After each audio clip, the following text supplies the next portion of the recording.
COVID shutdowns in the news again. This is part 2 of the same mistake they made before. Let me tell you a story. I know a young man in his mid-30s, and this young man has worked for the same company for 15 years.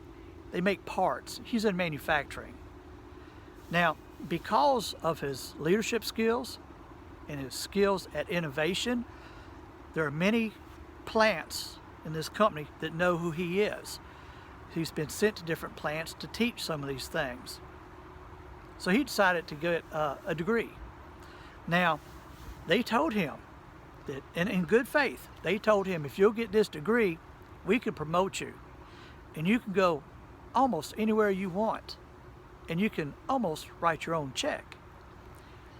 So he took them up on their promise. He did 4 years. 4 years, full-time school, full-time working, and still being the family man that he's supposed to be.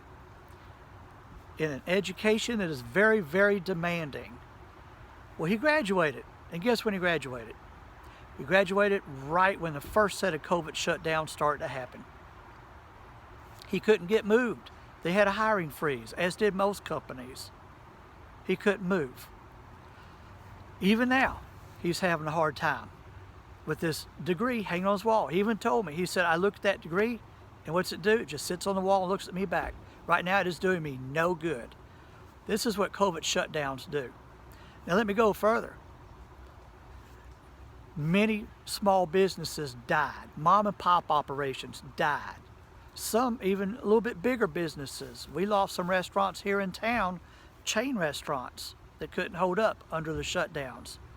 I have a friend that manages a restaurant, did everything he could to keep that thing open with drive-through and all that, because it couldn't dine in, and barely held on. And it's still open. But I don't know if they can take another hit like that. And see, that's what I'm worried about now. See, now we know more about disease. We know more about treatments. Now, I'm not taking this lightly. I lost a dear uncle to COVID-19. So I'm not diminishing that COVID is a terrible disease. But they know more about it. They know more about treatments. There's a vaccine on the way. Shutdowns will wreck our economy. It almost wrecked it before. I think it'll do worse now. And some of them are even talking about stricter shutdowns. We don't need that. We do not need that. Now, I'm not a politician, I'm not a scientist, I'm not a doctor. I'm a man who rides a motorcycle. I work in retail. I have good sense, at least I like to think I do. I have common sense. And I'll admit I'm not the smartest man in the world, but I'm no idiot. But I can tell you this, seems like that the people who scream the hardest at shutdowns, they got their money coming in. Government officials, they don't suffer.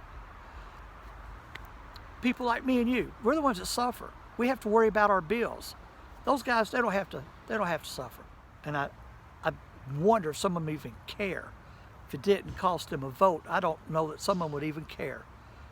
So we don't need shutdowns.